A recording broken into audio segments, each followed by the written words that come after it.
Alors, merci Bouchiri. Je tiens à mon tour à نترحم على صديق كبير وطبيب كبير qui est le docteur Abbad, ربي يرحمه ويوسع عليه.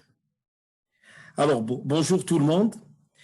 Tout d'abord, je tiens à remercier les membres du bureau de la Société de pédiatrie de l'Ouest pour l'invitation. Donc, c'est un bureau qui est très, très actif. Et là, j'ai eu l'information qu'ils sont pratiquement à leur 13e webinaire, ce qui est quand même remarquable. Alors, je dirais que, et comme vous le savez, on traverse une période un tout petit peu difficile à cause de cette pandémie. Mais heureusement que la technologie, c'est-à-dire à travers ces webinaires, nous permettent un tout petit peu de partager, de rester en contact.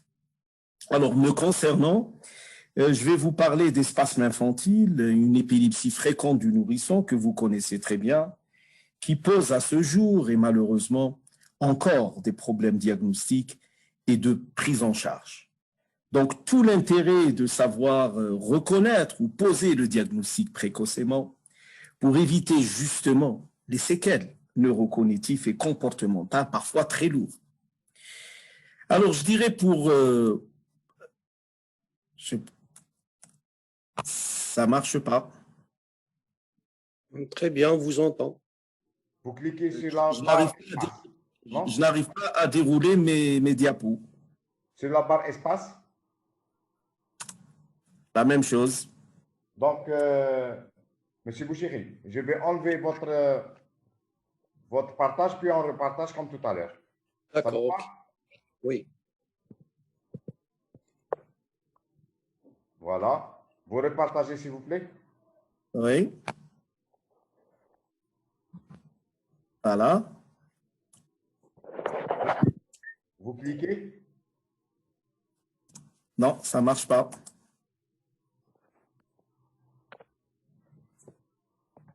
Est-ce que vous pouvez m'envoyer rapidement votre communication sur email? Parce que ça marchait tout à l'heure, ça marchait bien. Voilà, ça marche. Alors, donc, je vais commencer par un tout petit peu définir ce que c'est que le syndrome de West. Je ne sais pas si vous m'entendez ou pas. Oui, on vous entend. Très bien. Alors, le syndrome de West, c'est, comme vous le savez, est un syndrome épileptique qui associe une triade classique, qui associe un type de crise très particulier que sont les spasmes épileptiques. On verra tout à l'heure tout l'intérêt de savoir reconnaître ces spasmes épileptiques pour justement poser le diagnostic rapidement. Le deuxième élément de la triade est celui de l'hypsarythmie à l'EEG, qui est un tracé qui est complètement désorganisé, qui est facilement reconnaissable, même pour un pédiatre qui n'a pas beaucoup d'expérience dans la lecture de ces EEG. Et le troisième élément du diagnostic, on va le voir, qui est la régression psychomotrice, qui n'est pas toujours présente, cette régression psychomotrice, lorsqu'il s'agit de spasmes idiopathiques diagnostiqués précocement. Alors, il y a certains, la différence entre syndrome de West et spasme infantile, généralement, ce sont des synonymes. Mais on préfère réserver le thème de syndrome de West lorsqu'il y a tous les éléments de la triade. Par contre, on parle de spasme infantile lorsque ces spasmes associent les spasmes épileptiques et un aspect EEG qui n'est pas obligatoirement hypsarythmique. Et bien entendu, le syndrome de West, donc on préfère appeler syndrome de West lorsqu'il y a une hypsarythmie typique et bien entendu spasme infantile lorsqu'il n'y a pas un aspect classique d'hypsarythmie. Alors, comme vous le savez tous, c'est quand même une épilepsie qui est fréquente. C'est 10% de toutes les épilepsies de l'enfant. C'est la plus fréquente des épilepsies du nourrisson, puisqu'elle représente un quart de toutes les épilepsies ou des syndromes épileptiques du nourrisson. Son incidence varie entre 2 et 5 pour 10 000 naissances vivantes. Et la particularité de ce syndrome, c'est qu'il s'agit d'un syndrome épileptique âge dépendant. C'est-à-dire, c'est une épilepsie qui survient entre le 4e mois et le 9e mois, avec un pic de fréquence qui se situe entre le 4e et le 6e mois, généralement vers 4 mois et demi, 5 mois. Il existe une légère prédominance masculine. Sur le plan physiopathologique, qui jusqu'à ce jour la physiopathologie des spasmes infantiles reste encore imprécise et mal connue. Je ne vais pas m'attarder sur son aspect physiopathologique. Alors, le premier élément du diagnostic, si vous voulez poser le diagnostic du syndrome de West, c'est d'abord reconnaître le spasme épileptique. C'est d'ailleurs l'élément majeur du syndrome. Qu'est-ce que c'est qu'un spasme épileptique? Le spasme épileptique est je parle de la sémiologie du spasme, est une contraction brusque et très brève des muscles axiaux avec révulsion oculaire et suivie d'un pleur. Ces spasmes épileptiques sont le plus souvent, majoritairement en flexion, rarement en extension, parfois mixte, c'est-à-dire qu'on a des spasmes à la fois en flexion et à la fois en extension. La deuxième caractéristique de ces spasmes épileptiques, c'est qu'ils surviennent en salve, c'est-à-dire en série. Le plus souvent, on a plus de 5, 10, voire jusqu'à 100 spasmes épileptiques dans un même épisode. La troisième caractéristique, c'est qu'ils surviennent avec les variations de vigilance, notamment au réveil. Ils peuvent être symétriques, c'est le cas des spasmes idiopathiques, et ils peuvent être asymétriques lorsqu'il existe une lésion focale. Là, j'ai 3 vidéos à vous montrer parce que pour moi, reconnaître le spasme épileptique, c'est la clé du diagnostic. C'est la clé du diagnostic précoce et donc la mise en route d'un traitement précoce et donc la prévention de séquelles, notamment neurocognitifs et comportementales. Regardez ces spasmes, ils sont majestueux. Regardez ce nourrisson qui a 5 mois, il est dans les bras de sa mère, il vient de se réveiller, hop, il fait un premier spasme. Il révulse ses globes oculaires, on a l'impression que l'enfant se recroqueville sur lui-même. Hop, 5 secondes, 10 secondes plus tard, vous avez un deuxième spasme et vous allez voir qu'il y aura un troisième spasme. C'est impossible. Si on voit ça une fois, on est capable un tout petit peu de reconnaître à chaque fois. Mais malheureusement, comme je l'ai dit en introduction, les spasmes sont le plus souvent méconnus. Ils sont pris le plus souvent pour des coliques, ce qui retarde un tout petit peu le diagnostic. Là, une autre série chez un nourrisson, mais en position, je dirais, touchée, regardez, on a l'impression que cet enfant se recroqueville sur lui-même. Il y a cette révulsion des globes oculaires et vous voyez bien, vous observez bien que ces spasmes surviennent après des intervalles de quelques secondes, 5 à 10 secondes. La troisième vidéo, comme ça je vais vous matraquer un tout petit peu par cette filmographie parce que pour moi, c'est la clé du diagnostic. Voilà, un autre, regardez, il y a des pleurs le plus souvent. Il y a, si vous remarquez bien, avant le spasme, il y a le plus souvent des pleurs. Et puis, hop, vous avez l'impression que l'enfant se recroqueville sur lui-même, avec souvent une révulsion des globes oculaires. Ces spasmes, comme je l'ai dit, surviennent en salle. Donc, c'est impossible de rater. Si vous voulez voir des spasmes, laissez l'enfant dormir, réveillez-le, et vous allez avoir cette série de spasmes. Alors, le deuxième élément du diagnostic, bien sûr, lorsque vous faites le diagnostic des spasmes épileptiques, vous allez faire un électroencéphalogramme. Eh bien, l'électroencéphalogramme, qu'est-ce qu'il va montrer? Il va montrer une hypsarythmie. Qu'est-ce que c'est qu'une hypsarythmie? C'est un tracé qui est très particulier. Hein? Et il associe une désorganisation profonde du tracé avec des pointes lentes, amples et asynchrones. Et bien entendu, cette hypsarythmie, elle est le plus souvent diffuse, c'est-à-dire elle intéresse l'ensemble des électrodes du scalp, comme vous le voyez ici. Regardez cette hypsarythmie. Pour certains qui n'ont pas l'habitude de voir des EEG, mais regardez un EEG normal, on peut faire la différence rapidement en comparant cette hypsarythmie avec un EEG normal d'un nourrisson du même âge. Voilà, il y a une grande différence quand même entre un tracé normal et un tracé hypsarythmie. Ce n'est pas de la science-fiction, mais on arrive aisément à reconnaître une hypsarythmie sur un tracé épileptique. Et bien entendu, cette hypsarythmie, pour les gens qui s'intéressent un tout petit peu à l'électroencéphalogramme, cette hypsarythmie se fragmente un tout petit peu lorsque l'enfant dort. Donc, on a le plus souvent un aspect d'hypsarythmie fractionné ou fragmenté au moment du sommeil. Et bien entendu, le troisième élément du syndrome de West ou du syndrome d'espacement infantile, c'est la régression psychomotrice. Cette régression psychomotrice, elle peut précéder, accompagner ou suivre la constatation des premiers spasmes.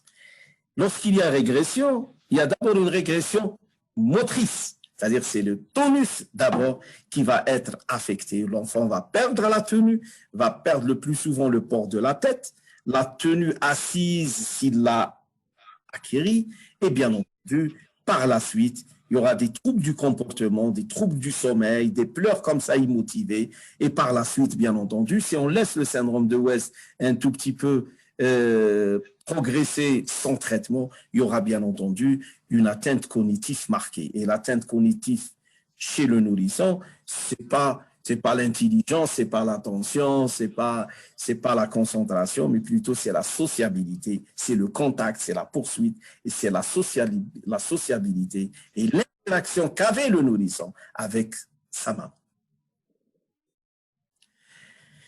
Mais malheureusement, et jusqu'à ce jour, les spasmes épileptiques sont le plus souvent, je dirais, confondus avec des phénomènes paroxystiques non épileptiques, comme les coliques du nourrisson, qui sont très, très fréquents à cet âge.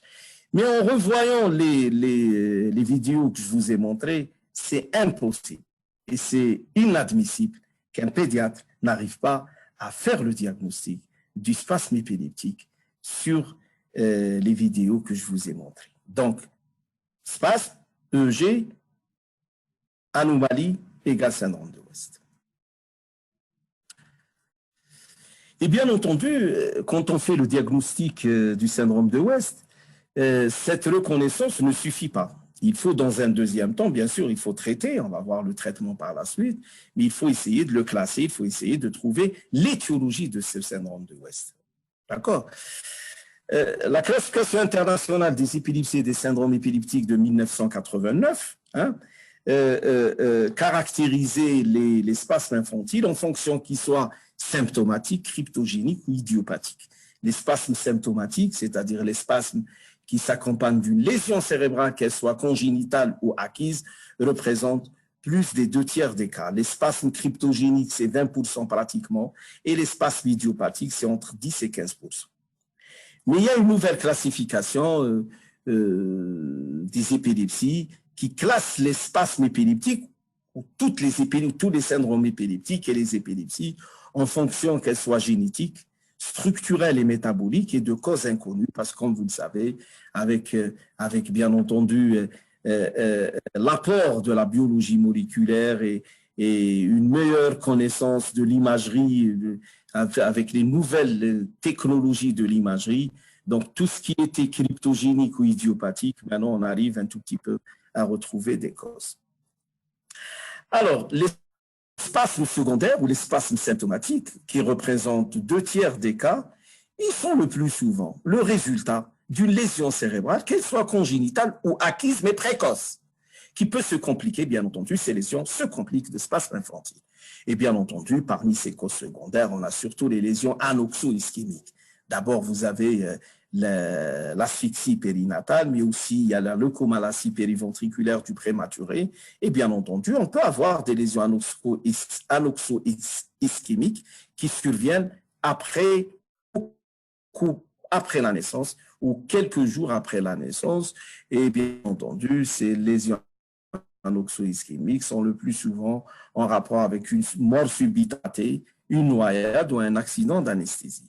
La deuxième grosse, je dirais, groupement étiologique de ces spasmes infantiles, ils sont représentés par les malformations cérébrales. Il s'agit le plus souvent des malformations du manteau cortical, c'est-à-dire du cortex cérébral. Vous avez la lysencéphalie, l'hémimégaloncéphalie, la dysplasie corticale focale ou encore le syndrome d'Aicardi. Les séquelles d'infection du système nerveux central, les embryophlébopathies, les encéphalites herpétiques lorsqu'elles surviennent et les méningites lorsqu'elles surviennent en période néonatale ou dans la période ou juste après la période néonatale, les phacomatoses comme tête de fil, on a la sclérose tubéreuse de Bourneville qui est le plus souvent un mode de révélation de ces spasmes infantiles, mais cette maladie est facilement reconnaissable sur l'association de taches achromiques, comme on va le voir tout à l'heure sur le corps. Et bien entendu, on a d'autres causes comme les maladies neurométaboliques, la phénylcétonurie, la vessie ischémique néonatale ou la trisomie 21 qui peut être responsable de spasmes infantiles. Là, vous avez une hémimégaloencéphalie, vous avez un gros hémisphère pachygyrique, comme vous le voyez sur cette photo. Là, vous avez une poroencéphalie postérieure gauche. Là, vous avez une lysencéphalie, c'est-à-dire vous avez un cortex qui est complètement lisse. Là, vous avez un syndrome d'Aicardi qui survient, qui est un syndrome neurogénétique qui survient il est lié à l'X, donc il survient chez les filles, qui associe des spasmes, en rapport avec, bien entendu, l'agénésie du corps calleux et le plus souvent une polymicrogérie. Ce syndrome d'Aicardi associe le plus souvent des lacunes choriorétiniennes au fond d'œil. Là, vous avez des hétérotopies en bande périventriculaire. Là, vous avez des taches achromiques qui rentrent dans le cadre de la sclérose tubéreuse de Bourneville, comme quoi, quand vous avez des spasmes, il faut toujours consulter, inspecter la peau. Là, vous avez bien entendu l'aspect neuroradiologique classique du sclérose tubéreuse de Bourneville avec ses tubères et ses amartomes sous-épendymaires. Et là, vous avez une cause fréquente de spasme infantile qui est le syndrome de Sturge-Weber, qui associe bien entendu un angiome facial caractéristique au niveau du territoire du trijumeau. Là, vous avez l'aspect neuroradiologique d'une maladie de Sturge-Weber avec cette angiomatose, je dirais, piale. Et là, vous avez les séquelles d'une encéphalie herpétique. Là, vous avez jadis, on avait comme ça des méningites compliquées d'empième et d'accidents vasculaires cérébro-ischémiques liés à des méningites à hémophilus. Mais depuis, à la vaccination, bien entendu, on ne voit plus ces complications. Alors, les spasmes idiopathiques maintenant, il représente, c'est-à-dire après les spasmes secondaires, on a les spasmes idiopathiques qui représentent 10 à 15% de l'ensemble des spasmes infantiles. Ces spasmes idiopathiques ont cette caractéristique de survenir chez un nourrisson qui a un développement qui est strictement normal avant la survenue des premiers spasmes. Lorsqu'on interroge les parents, il n'y a aucune anamnèse périnatale. L'anamnèse périnatale, elle est normale. Et lorsqu'on fait une imagerie cérébrale, elle est strictement normale. Ces spasmes épileptiques sont le plus souvent symétriques. Il existe le plus souvent une régression psychomotrice qui est légère, elle est surtout motrice, parce que l'atteinte cognitive se fait secondairement. Et puis, quand on fait un EEG, on a une hypsarythmie qui est symétrique et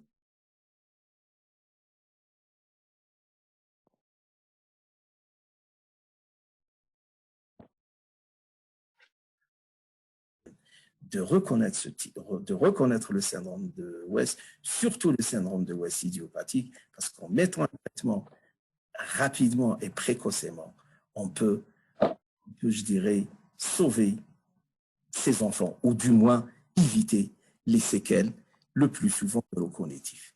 Les spasmes cryptogéniques, c'est 25 à 30%, mais comme je l'ai dit tout à l'heure, cette incidence des spasmes cryptogéniques est en train de se rétrécir un tout petit peu. Pourquoi? Parce que jadis, lorsqu'on ne comprenait rien, on dit lorsqu'il n'y a pas de lésion, lorsque le développement est normal avant les premiers spasmes, on parlait de spasmes cryptogéniques. C'est-à-dire, on savait qu'il y avait une lésion ou un dysfonctionnement un tout petit peu particulier quelque part, mais on n'avait aucune preuve de cette étiologie. Mais maintenant, avec l'avènement de la biologie moléculaire et je dirais de l'amélioration de l'imagerie cérébrale, on arrive un tout petit peu à mettre en évidence des causes génétiques et à mettre en évidence des malformations de dysplasie focale qui n'étaient pas évidentes au départ. Donc, ces spasmes cryptogéniques sont des formes où aucune lésion n'a pu être retrouvée par les moyens d'investigation disponibles, alors qu'une lésion est hautement probable. Lorsqu'on interroge ces familles, l'histoire périnatale est normale. Par contre, il y a toujours un développement psychomoteur qui n'est pas normal avant l'apparition des premiers spasmes. Les spasmes peuvent être symétriques, le plus souvent symétriques, parfois asymétriques, mais il y a le plus souvent une association d'autres types de crises. qui précèdent ou qui sont associés à ces spasmes épileptiques. La détérioration, contrairement aux spasmes idiopathiques, elle est massive et rapide, et l'hypsarythmie peut être parfois atypique. La réponse est inconstante au traitement et le pronostic est malheureusement le plus souvent défavorable. Alors, lorsqu'on ne traite pas ces spasmes à temps, lorsqu'on ne fait pas le diagnostic à temps, eh bien, les spasmes peuvent persister et bien entendu, on va assister, lorsque les spasmes persistent, on va assister à une détérioration neurocognitive et comportementale. L'évolution vers un syndrome de Lennox-Gastaut n'est pas rare. Et bien entendu, quels sont les facteurs du mauvais pronostic? Moi, je dirais que ce sont surtout la survenue du syndrome de West avant, bien entendu, 3 mois, le retard psychomoteur avant l'apparition des premiers spasmes, et bien entendu, lorsqu'il y a une lésion cérébrale ou lorsqu'il y a une cause génétique. Maintenant, on arrive au traitement. Quels sont les objectifs du traitement? D'abord, c'est le contrôle total et rapide des spasmes afin de normaliser le EEG. Bien entendu, si on contrôle les spasmes, le EEG va se normaliser. Bien entendu, tout cela, c'est pour sauvegarder un développement psychomoteur normal. Alors, quelles sont les armes thérapeutiques? Il y a les corticoïdes, dont le mécanisme d'action reste un tout petit peu encore méconnu. Mais bien entendu, on utilise surtout, il y a plusieurs corticostéroïdes qui sont utilisés, mais retenez surtout la CTH et l'hydrocortisone. Le vigabatrin, un antiépileptique inhibiteur de la GABA transaminase, qui est d'ailleurs utilisé en première intention dans certains pays comme la France par exemple. Les antiépileptiques classiques, il faut savoir qu'ils sont décevants, comme le valproate de sodium, comme le Rivotril, c'est-à-dire le clonazepam, et certains sont même aggravants comme la carbamazépine et le phénobarbital. Maintenant, il y a des antiépileptiques nouveaux qui ont montré certaines efficacités, mais qui sont le plus souvent utilisés en troisième intention après les corticoïdes et la vigabatrine. Vous avez le zonisamide, le topiramate et récemment le felbamate qui a montré une certaine efficacité, mais chez certains patients. Parmi les autres moyens, on a surtout le régime cétogène. Le régime cétogène, maintenant, est considéré comme une arme sûre qu'on utilise pour les spasmes réfractaires. D'ailleurs, le régime cétogène est utilisé en troisième intention, avant même les antiépileptiques nouveaux que je viens de citer, lorsque les corticoïdes, le vigabatrin ne marche pas, ou lorsque l'association vigabatrine-corticoïde ne marche pas. Alors, vous avez plusieurs régimes thérapeutiques concernant les traitements de première intention ou par rapport aux médicaments de premier choix. La CTH est un traitement qui est très, très cher, utilisé aux États-Unis, dans certains pays scandinaves et en Australie. C'est un traitement qui est très, très cher. Le protocole vigabatrin, on utilise généralement de 100 à 150 mg par kilo pendant 6 à 12 mois selon la nature des spasmes. Mais moi, j'y tiens. Moi, ce qui est efficace, c'est un traitement qui est non seulement efficace, mais qui n'est pas cher, c'est l'hydrocortisone, à forte dose, bien entendu. Et vous allez voir que cet hydrocortisone, lorsqu'on va l'utiliser, on ne va pas l'utiliser à long cours, 12,5 mg par kilo maximum pendant 2 à 3 semaines, et puis on fait un sevrage très progressif lorsque ça marche, sur 4 à 6 semaines. Et maintenant, on sait bien que l'association parfois de corticoïdes et de vigabatrine marche aussi.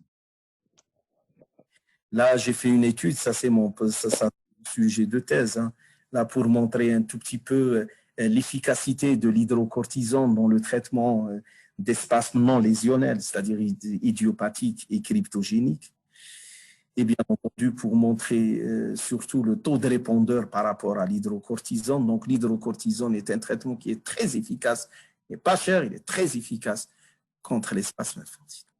Et bien entendu, la posologie est de 12,5 mg par kilo. Elle est aussi efficace qu'une posologie de 15 mg par kilo. Et la durée du traitement, 3 mois de corticothérapie, n'offre pas plus de bénéfices qu'une cure d'1 mois et demi. Donc, il est inutile de prolonger le traitement au-delà de 6 semaines. Les effets secondaires de l'hydrocortisone, on les connaît bien, mais il s'agit des troubles de comportement, d'une petite insomnie, mais ce sont des effets secondaires qui sont bien entendu avec les effets de l'hypercorticisme chez certains, mais ces effets secondaires sont minimes et transitoires. On n'a jamais eu d'infection gravissime ou de décès. Et bien entendu, on a remarqué dans cette étude que la moitié des non-répondeurs à l'hydrocortisone n'avaient pas des signes d'hypercorticisme, c'est-à-dire cette prise de poids, ces acnés, cet hirsutisme, etc., etc. Et là, on peut incriminer le défaut de métabolisation plus qu'une résistance aux produits. Là, c'est une plaque qui est quand même assez nette pour vous montrer le prix d'un traitement, d'une cure, d'un traitement par hydrocortisone. Regardez, 2400 dinars comparé à la CTH et à la vigabatrin. Donc, l'utilisation de l'hydrocortisone en monothérapie de première intention trouve toute sa place dans le traitement des spasmes infantiles en raison de son efficacité, de son non-équité, de son coût. Je vous propose un petit algorithme, si vous voulez bien, ou d'une stratégie thérapeutique de prise en charge des spasmes infantiles. Là, vous traitez par l'hydrocortisone à 12,5 mg par kilo. Vous faites une évaluation surtout clinique. Si on peut faire le EEG, on le fait, mais l'évaluation, elle est surtout clinique au 15e jour.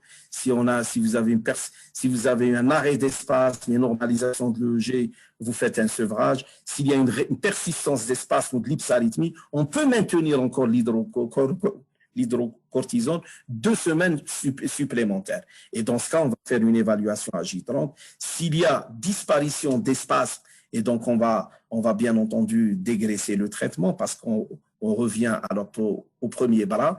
S'il y a par contre une persistance d'espace après 1 mois de traitement par l'hydrocortisone, on met un traitement de deuxième ligne qui est le vigabatrin à raison de 120 à 150 mg par kilo de prise pendant 1 mois. Et on fait le point à 1 mois. S'il y a disparition d'espace, on maintient le vigabatrin pendant 6 mois. Ce n'est pas la peine de le maintenir trop longtemps, sauf peut-être pour des formes secondaires. Là, on peut être amené à le prolonger un peu. Sinon, on va passer au traitement de troisième ligne, comme je l'ai dit tout à l'heure, qui est soit le régime cétogène, si on peut le mettre, si on dispose d'un bon diététicien ou d'une bonne diététicienne, et à condition, bien entendu, d'avoir le lait un tout petit peu qui est spécial pour ce genre de régime, qui est le kétocal. Sinon, on peut se permettre de mettre le topiramate lorsqu'on ne peut pas mettre le régime cétogène.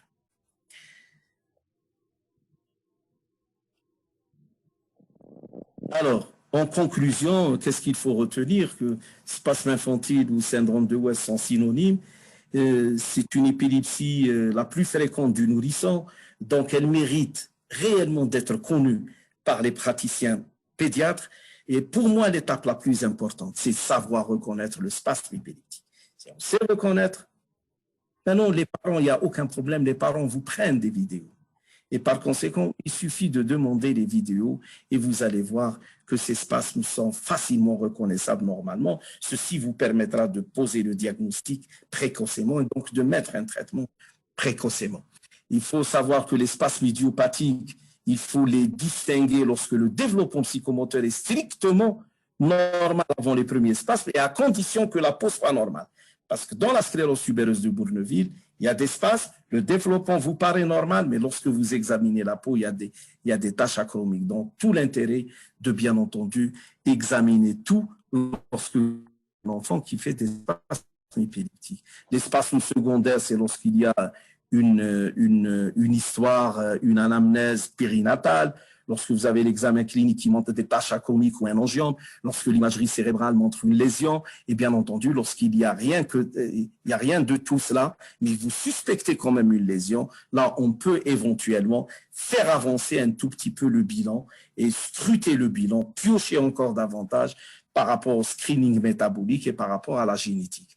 Les spasmes cryptogéniques, on voit leur fréquence un tout petit peu en nette diminution depuis les progrès, je dirais, spectaculaires faits par la génétique surtout et aussi l'imagerie. Et le traitement de première intention chez nous reste l'hydrocortisone ou le Sabril. Comme le Sabril n'est pas commercialisé, donc je vous préconise d'utiliser l'hydrocortisone et vous avez tout le temps comme ça de mettre le Sabril par la suite et je vous remercie.